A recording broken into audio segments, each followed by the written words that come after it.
নমস্কাৰ পুনৰবাৰ অন্য এটি ভিডিঅ'লৈ মোৰ মেৰিলিন চেনেলটোতে আপোনালোকক স্বাগতম জনাইছোঁ।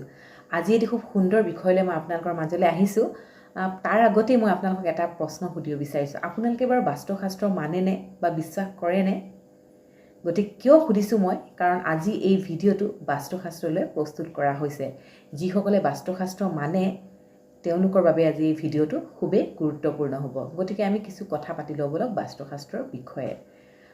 আপোনালোকে বাৰু জানেনে যে বাস্তুশাস্ত্ৰ প্ৰয়োগ কৰি আমি আমাৰ ঘৰৰ যি নিগেটিভ এনাৰ্জি আছে সেই নিগেটিভ এনাৰ্জিসমূহ আঁতৰ কৰিব পাৰোঁ। আৰু যদি আমাৰ ঘৰত কিবা বাস্তুৰ দোষ লাগি থাকে তেতিয়া আমাৰ ঘৰতো বহুত অশান্তি বা কাজিয়া পেচাল সেই সকলো হ'ব পাৰে, বা ঘৰৰ ইজনৰ বা সিজনৰ লগত কাজিয়া বা বেমাৰ আজাৰ হৈ থাকিব পাৰে। গতিকে যিসকলে বাস্তুশাস্ত্ৰ মানে তেওঁলোকে আজি এই ভিডিঅ'টোৰ পৰা খুবেই বেছি উপকৃত হ'ব, কাৰণ মই বাস্তুশাস্ত্ৰৰ কেইটামান এনেকুৱা টিপছ আপোনালোকক ক'বলৈ ওলাইছোঁ যিকেইটা যদি টিপছ আপোনালোকে ফ'ল' কৰে সেইকেইটাৰ দ্বাৰাই আপোনালোকে আপোনালোকৰ ঘৰখন বাস্তুসন্মত কৰি ৰাখিব পাৰিব।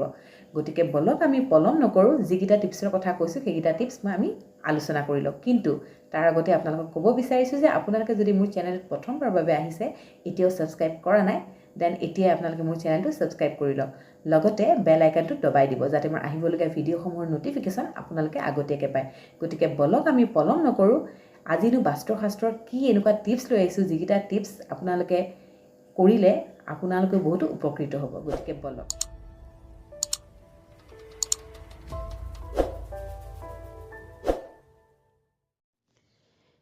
এক নম্বৰতে হৈছে বিচনাৰ সন্মুখত কেতিয়াও আইনা নাৰাখিব, কাৰণ শুই থকাৰ সময়ত নিজৰ ছাঁটো কেতিয়াও চাবলৈ নাপায়।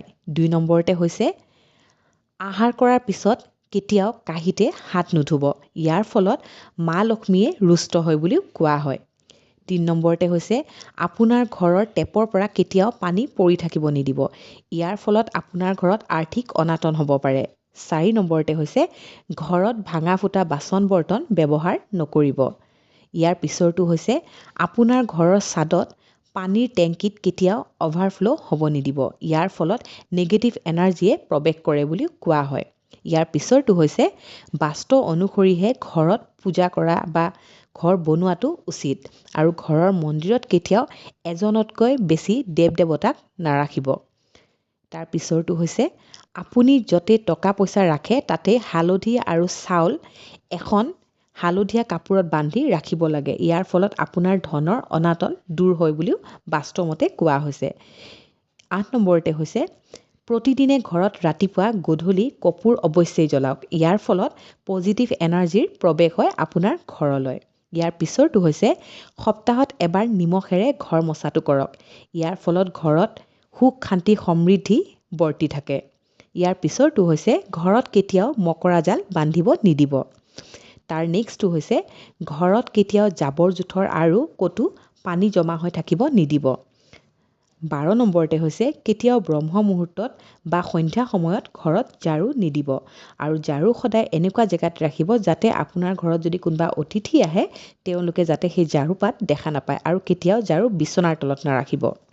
তাৰ পিছৰটো হৈছে ঘৰৰ উত্তৰ দিশটো সদায় চাফ চিকুণ কৰি ৰাখিব লাগে। ১৪ নম্বৰতে হৈছে আপোনাৰ ঘৰৰ বাথৰুম কেতিয়াও ভিজা নাৰাখিব, ইয়াৰ ফলত তাত থকা নিগেটিভ এনাৰ্জিবোৰ ঘৰলৈ সোমাই আহে বুলি কোৱা হয়।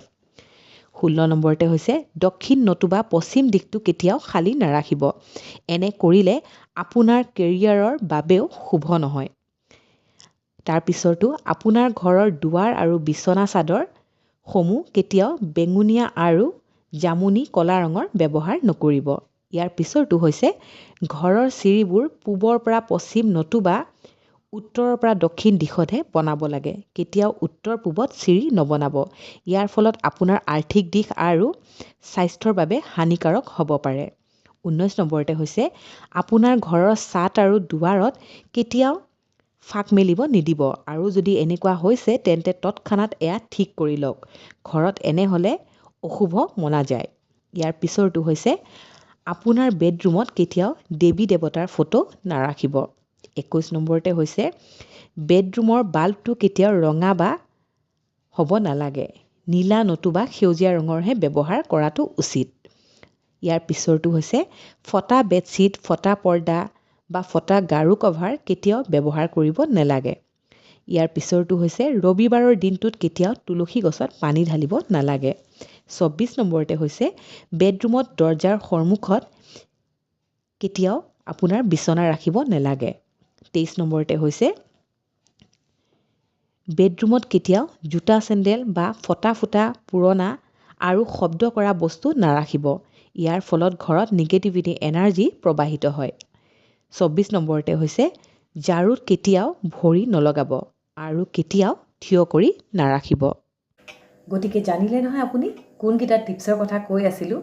যদি কোৱা ধৰণে ইয়াতে ভিডিঅ'টোত আপোনালোকে এইকেইটা কাম কৰে তেন্তে দেখিব আপোনালোকৰ ঘৰৰ পৰা কেনেধৰণে বাস্তুদোষ আঁতৰ হৈ যায় আৰু আপোনালোকৰ যিখিনি কাম হ'বলগীয়া আছে সেইখিনি কাম কেনেধৰণে হয়। কাৰণ আকৌ এবাৰ কৈছোঁ, আমাৰ ঘৰখনত যদি বাস্তুদোষ লাগি থাকে সেই বাস্তুদোষ আমি যেনেকৈ নহওক আঁতৰ কৰিবই লাগিব। সেই বাস্তুদোষ আঁতৰ কৰিলেহে আমাৰ ঘৰলৈ পজিটিভ এনাৰ্জি আহে। আৰু কোৱা হয় যদি যিখন ঘৰত নিগেটিভ এনাৰ্জি থাকে সেইখন ঘৰত মা লক্ষ্মীয়ে কেতিয়াও প্ৰৱেশ নকৰে।